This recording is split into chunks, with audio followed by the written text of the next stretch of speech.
वो कितने हैं? एक एक अखाड़े के पास 10-10 लाख से ज्यादा नागा साधु हैं।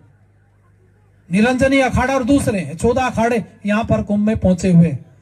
तो आपकी जानकारी के लिए बताऊंगा, जब व्यक्ति घर परिवार छोड़ करके ऋषि मुनि कंदराओं गुफाओं में चले जाते थे तो अपनी आवश्यकताओं को खत्म कर देते थे।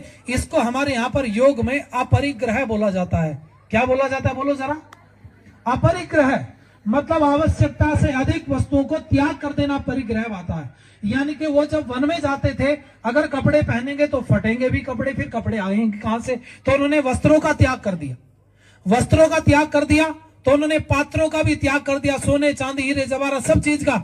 अब उनको कोई पात्र मिल गया स्वभाव से पड़ा हुआ तो उसी में खाना पीना उन्होंने शुरू कर दिया, या कोई तुम्बा कद्दू का बना करके सुखा करके उसमें खाना पीना शुरू कर दिया। ये इस तरह से वो रहते थे।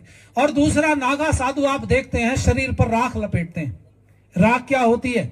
तो माताओं बहनों की तरफ जरा दृष्टिपात करके आपसे एक प्रश्न पूछ रहा हूं, सबसे सब उत्तर देना। और आपको बहुत कठिन प्रश्न नहीं है माताओं, ये नागा साधु राख क्यों लपेटते हैं आप उत्तर देंगे इसका, मैंने आपको पता है। जब आप एक नया बर्तन बाजार से लेकर के आती हो और उसको नीचे आग जला करके कुछ भोजन पकाना चाहती हो तो समझदार माताएं क्या काम करती हैं? पहले उस पर थोड़ा तली पर पानी लगाती हैं और राख उठा करके तली पर लगा करके तला लगा करके जब अग्नि पर चढ़ा दिया जाता है, कितनी भी आग जलाई जाती है तो वो आग उस तली को काला नहीं कर पाती। अरे बोलो, पक्की बात, गर्दन वर्दन तो हिलाओ। कर पाती क्या?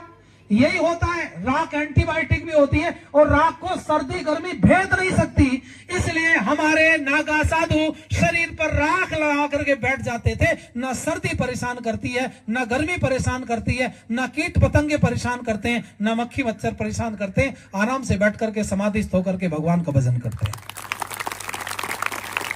संभवतः इस प्रश्न का उत्तर भी आपको मिल गया होगा। और कोई किसी का अनदर प्रश्न हो तो हाथ उठा सकते हैं।